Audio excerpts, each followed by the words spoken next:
Steam Locomotives in Miniature at the Steam Workshop. This one is called Some Paint Related Jobs and a Steam Test, because that's what it is. This video finds me rubbing down the spectacle plate on this LNER locomotive, which was damaged in transit. Even though this locomotive was firmly strapped down inside the crate must have been dropped and the locomotive was damaged. But luckily the only really bad part was this spectacle plate, which I removed and straightened out. It was very badly twisted and buckled. Miraculously, some other parts of the locomotive were not damaged at all. It was like a localized impact on the cab area of the crate. Also, the tender had received some damage. This was fairly superficial, the footsteps were badly bent. So as I probably mentioned previously, using my barcode spanner, which is an adjustable spanner, I straightened out the footsteps and then I removed the paint, and here I'm applying some etching primer with a brush. The footstep on the other side was far worse. This was really mangled, so I had to remove most of the paint from it, and once again I'm applying some etching primer to it. And for those viewers who've never seen any of my videos, I've talked about Etch Primer before. The idea of Etch Primer is that it contains an acid that etches into the metal, therefore providing a much better key for the paint. A good idea when using Etch Primer is not to put it on too thick. I'm using a brush which really does put it on fairly thickly, but if you're spraying it, only spray a very thin coat. It tends to bind to the metal better that way. The next of the paint-related jobs is not strictly a paint-related job. I'm removing these lines. This is a 7 1/4 inch gauge, narrow gauge locomotive. It's called Edward Thomas, and it really is quite large. And originally, when the engine was lined out, most of the lines are stick-on lines, except for the corners, which have fared much better because they are actually paint. I'm using a hard plastic scraper, the type that you mix body filler with, to remove the residue from the old lines. And as you can see in this clip, it's quite a tedious job, but the residue is coming off.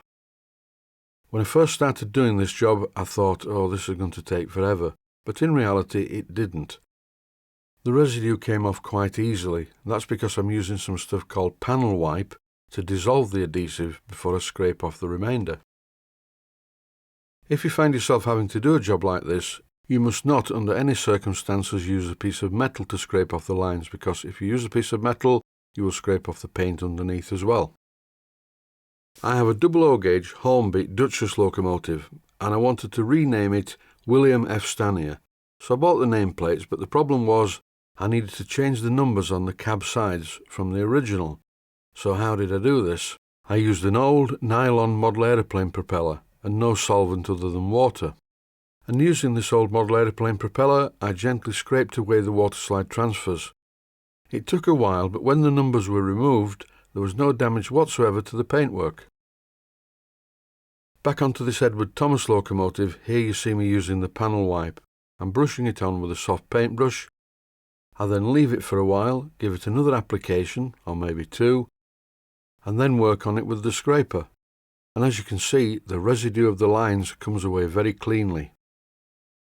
When this job's finished, John, who works at the Steam Workshop, is going to line this by hand, and if I'm there on the day that he does it, I will feature it in a video. Lining a steam locomotive or any steam engine with paint by hand is something that I've never done. It seems a little bit scary to me. I'm actually going to have a go at lining a locomotive, and I'll do it in my workshop, and I will probably video the result, but don't hold your breath.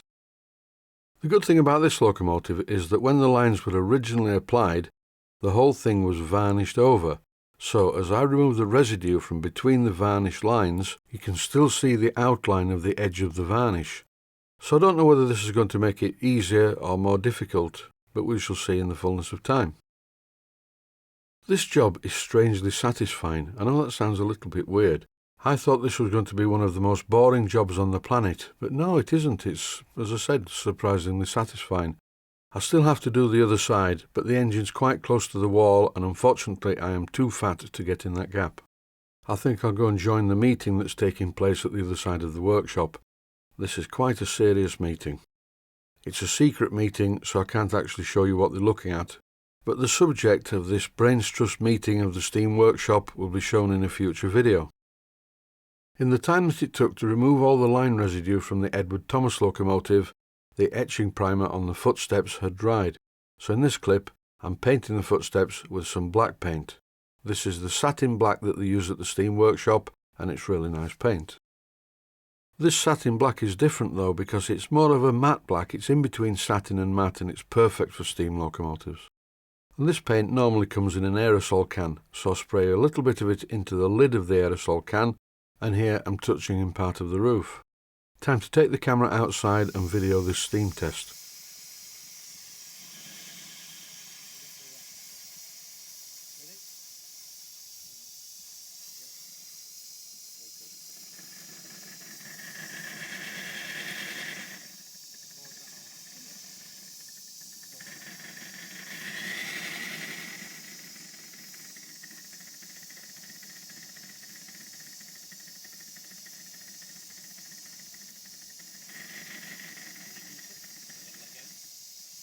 This fine locomotive is a Thomson B1 in 5-inch gauge, and it's back in the workshop having some work done on it. The regulator wouldn't open fully, and even when it did, it didn't have enough power. And it turned out to be a combination of factors that were causing the problem, the main one being that the superheater feed pipe was too small. So John added a couple more feed pipes to the superheater, and now, as you can see in the last clip, it really does go well. And it runs just as well in reverse as it does in forward gear. John also did some work on the valves and reset the timing. So now the engine runs beautifully, absolutely beautifully. I'm going to stop talking for a while. This is not the end of the video, but I'll just leave the steam test in progress.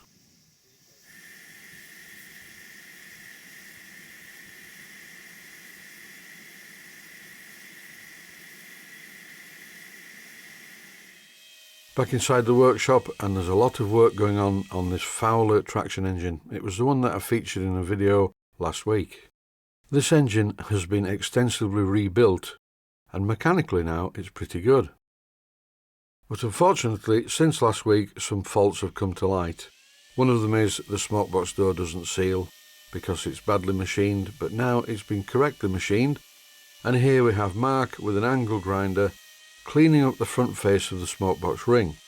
And if you look on the smokebox door, around the perimeter is some engineer's blue. So occasionally Mark shuts the door like this. He's using the engineer's blue so that as he shuts the door, it indicates where the door is or isn't touching the smokebox ring. And then very, very carefully, using great control and quite an amount of skill, he continues to flatten off the smokebox ring so the door will seal. There was also a problem with the cylinder leaking on the gasket, so this has been replaced, which is a bit strange really, because on the steam test it didn't leak very much at all. And finally, back on my workbench, I'm painting the inside of the cab. The colour of this paint, by the way, is called Seahorse White, and it's sort of an off-white, almost a cream with a hint of blue. I don't know whether seahorses are really this colour, because quite frankly I've never ridden one. And after a statement like that, all I've got to say is thanks for watching, and I hope you found it useful.